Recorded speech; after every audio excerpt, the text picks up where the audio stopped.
ఇది సంతోషం కోసం వాళ్ళకున్న డబ్బు కానీ ఖర్చు పెట్టి సంతోషం వెతికే వాళ్ళు ఎంతమంది లేరండి? అవునా?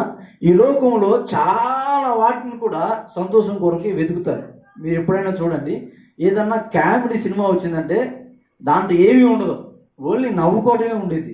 అయినప్పటికీ కూడా అది హిట్ అయింది. ఎందుకని అంటే ప్రజలందరూ కూడా సంతోషాన్ని కోరుకుంటారు. ఓ జబర్దస్త్ అని పెట్టారు, దాంట్లో ఏముండదు చెప్పండి? ఏమీ ఉండదు. అన్ని డబుల్ మీనింగ్ డైలాగులతోటి జోకులే, అంటే కడుపుబ్బా నవ్వుకోవడానికే. ఇంతకుముందు మొద్దోడి క్యాసెట్ అని ఒకటి వచ్చేది, దాంట్లో ఏముండిద్ది? నవ్వుకోవడమే. అంటే ఈ లోకమంతా సంతోషం కొరకు వెతుకుతూ ఉంది. కానీ సంతోషం ఎక్కడుంది? అది ఎక్కడ దొరికింది అంటే సంతోషము యేసులో దొరికింది. హల్లెలూయా! ఎవరిలో దొరికింది?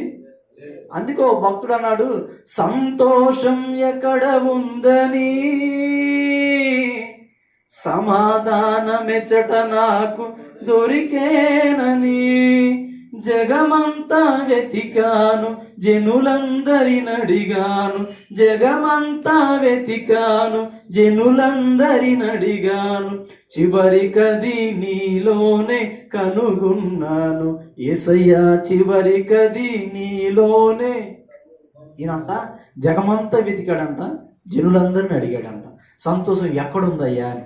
నేను వెతికాను కదయ్యా, సంతోషం దేంటో నాకు దొరకలా, యేసయ్యా చివరికి అది నీలోనే దొరికిందయ్యా అంటున్నాడు. ఈరోజు సంతోషం కోసం చాలా మంది వెతుకుతున్నారు కదా. ఒక వ్యక్తి రక్షించబడితే ఎక్కడ సంతోషం కలుగుతుంది? పరలోకంలో కూడా సంతోషం కలుగుతుంది కదా.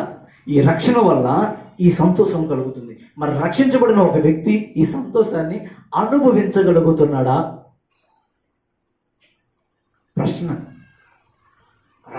రక్షించబడిన వ్యక్తి ఈ చెప్పన సఖ్యము కాని సంతోషాన్ని అనుభవిస్తున్నాడా? రక్షణలో ఉన్న ఆనందాన్ని అనుభవిస్తున్నాడా? వీటికి మనం తర్వాత వీటికి చెప్పుకుందాం మన చివరిలో. ఓకే, ఒకటి ఏంటిది? సంతోషము కలుగుతుంది. రెండోది